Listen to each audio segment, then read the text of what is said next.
Hi, I'm Casey Kusan, and this is my Module 2 blog post. I learned quite a bit this week.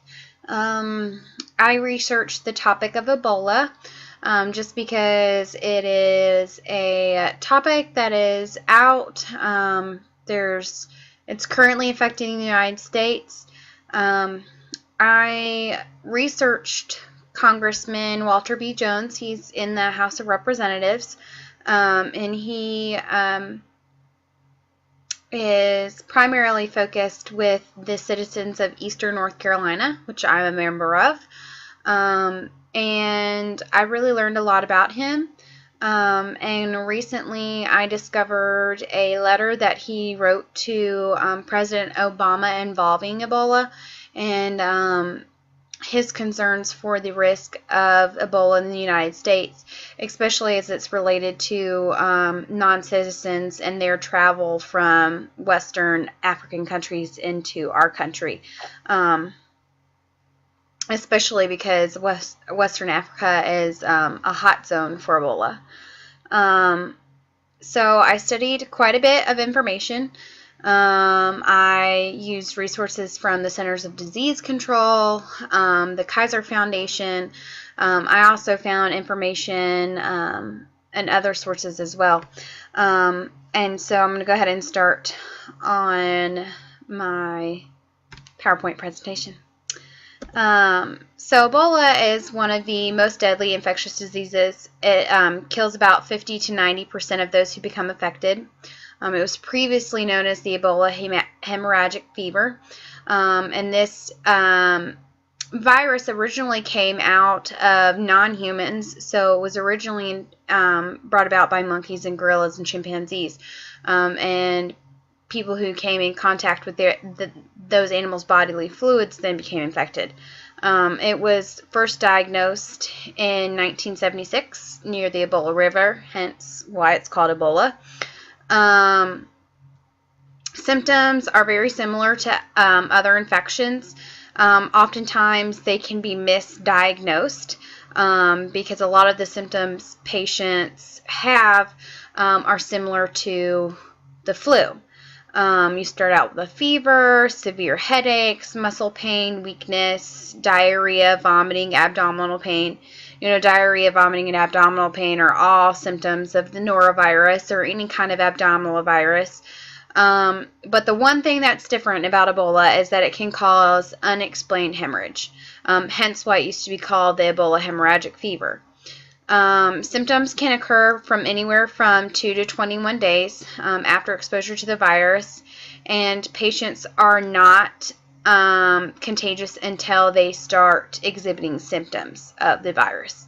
It's transmitted through direct contact with bodily fluids of a person or an animal infected with the virus. So that would be blood, diarrhea, sweat, any kind of bodily fluid, vomit, urine, any type of fluid that comes from a patient is infected. Ebola is primarily found in Western Africa, in what is now known the Democratic Republic of the Congo. So the main countries are Guinea, Liberia, and Sierra Leone, although cases have been found in Mali, Senegal, Nigeria, Spain, and most recently the United States. The first case of Ebola diagnosed in the United States was on September 30th in Dallas, Texas. A patient had traveled from West Africa here to visit family and was seen in the emergency room once, was sent home, went back to the emergency room, and at that time was discovered that he had Ebola. But the first case of Ebola contracted in the United States was October 11th. One of the nurses who had been taking care of that patient had contracted the virus. Luckily, it It was discovered quickly that she was infected. She was hospitalized and treated medically, and she's actually recently been released from the hospital virus-free.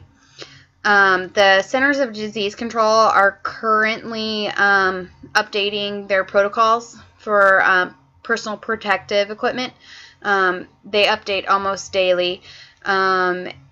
And their protocols mostly rely on applying and removing personal protective equipment, so PPE. Most recent updates recommend a PAPR or an N95 respirator, so a mask.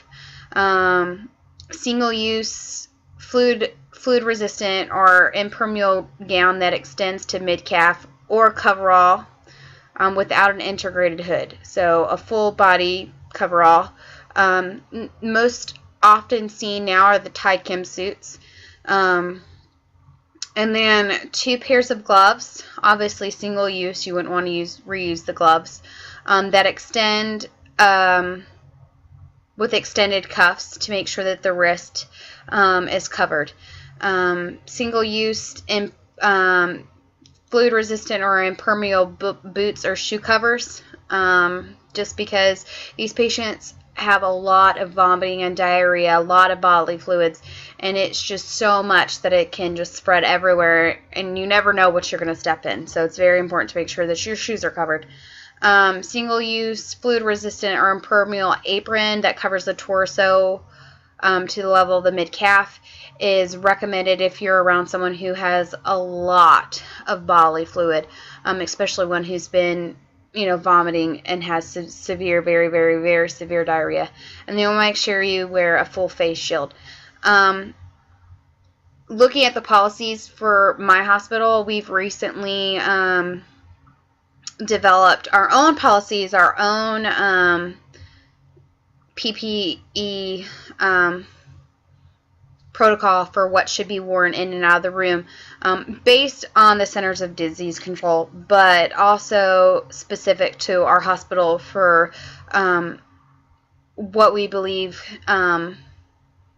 may be more extensive coverage than what the Centers of Disease Control has actually listed as their protocol. We also use hoods and goggles to make sure that, and even face shields on top of our hoods and goggles to make sure that no kind of contact is happening. We're also doing random drills of how to apply and take off that PPE. And we also have a team of nurses that's currently being trained specifically. They're volunteers who have decided that if for some reason we were to get a case of Ebola here in eastern North Carolina, that they would be part of the team to take care of those patients. Hospitals nationwide are also preparing for local outbreaks. And one of the biggest things is we, right now in this country, aren't preventing people who've been in Ebola-stricken countries to travel here to the United States. A lot of other countries have enacted that, especially countries in Africa who neighbor those countries have enacted restrictions to prevent travelers from those countries going into their country to prevent the spread of Ebola. And like I said earlier, Congressman Walter B. Jones wrote a letter to Obama on behalf of us, Eastern North Carolinians, to enact this travel ban. So I learned a lot this week. I really enjoyed it. I hope you liked my presentation, and feel free to post any response to me. Oh, and I did post my blog, my bibliography, so if you guys notice anything that needs to be fixed, I would appreciate your feedback.